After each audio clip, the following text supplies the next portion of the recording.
This is a mission that we had been planning for a number of weeks, focused on files in the area of justice, consumer protection and democracy. And I want to acknowledge and thank the Irish Government, the Taoiseach, Taoiseach, ministers and the state bodies for their support for the work of the European Commission across these important areas. Over the next couple of days I will have a series of engagements with the Attorney General, with the DPP, with the Garda Commissioner, with the Chief Justice. I was delighted to meet the Taoiseach today. I've met with Minister Donoghue and look forward to meeting the Taoiseach, Minister Chambers and Minister Jim O'Callaghan as well over the next couple of days. I had a very good meeting this morning with the Competition and Consumer Protection Commission to hear about the very good work that they are doing to protect Irish consumers and also to uphold EU product safety standards through the different networks of cooperation that we have at an EU level, and they are very active participants in that regard. And I look forward to giving a keynote speech tomorrow at the UCD Sutherland School of Law in respect of the rule of law and all of the initiatives that we have in Europe to promote the rule of law on an even-handed basis across the 27 member states of the European Union.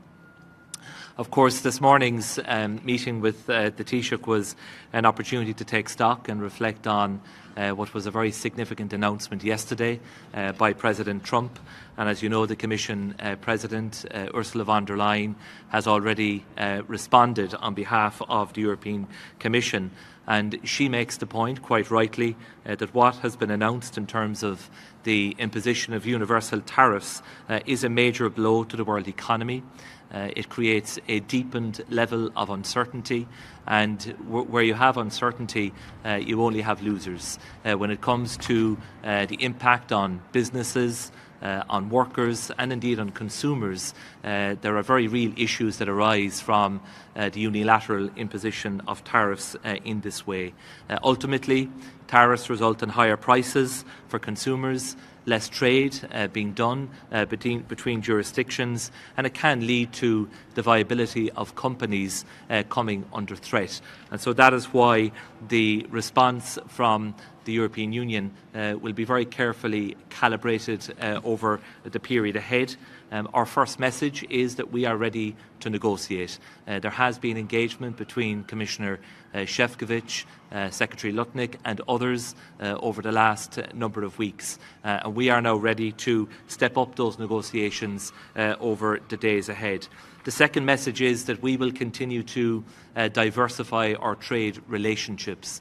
The EU is a powerhouse in international trade, and more countries around the world are engaging now proactively with the European Union with a view to entering into trading agreements because they see the EU as a very safe, trusted and reliable partner that honours its international commitments when it comes to trade.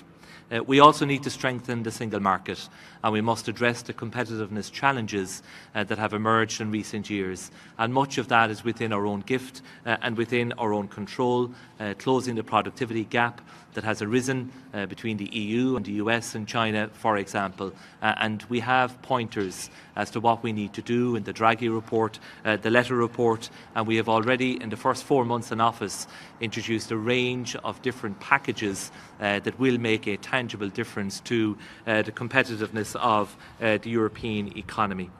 In relation to the possible impact of the measures announced by President Trump last night, the current provisional estimate is that overall around €380 billion of EU exports will be subject to the additional tariffs. That comprises of approximately €290 billion subject to the so-called reciprocal tariffs, €26 billion subject to US Section 232 tariffs on steel and aluminium, and €67 billion subject to US Section 232 tariffs on cars and car parts. This would represent overall around 70% of all EU exports to the US being subject to new tariffs that have been announced yesterday and indeed in recent days, which would result in around €80 billion in additional duties on EU exports to the United States. This relationship between the US and the EU is mutually beneficial. We are each other's most important trade and investment partner. Annual trade stands at around €1.6 trillion per annum. So we need to work together to address the global issues that are there in respect of barriers to entry to certain markets, in relation to overcapacity, in relation to subsidies. But the EU is not the problem. The EU is part of the solution because this mutually beneficial relationship has resulted in millions of jobs being created on both sides of the Atlantic over many, many decades. And we want that good cooperation, that strong relationship, mutually respectful and beneficial to continue.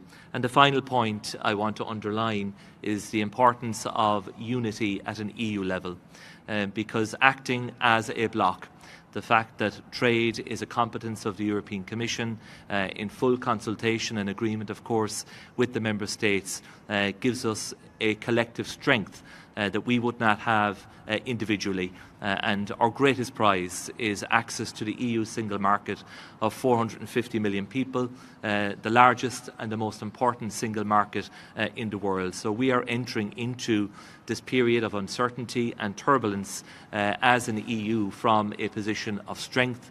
We stand ready to negotiate, but we also stand ready to respond and to defend the interests of European businesses and our member states in the event that negotiations fail.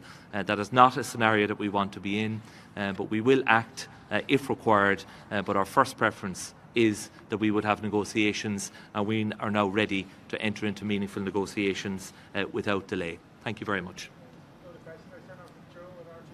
Joe McGrath from RTE. Taoiseach, you say you want to protect jobs and protect industries here that are already affected by this and will be affected if it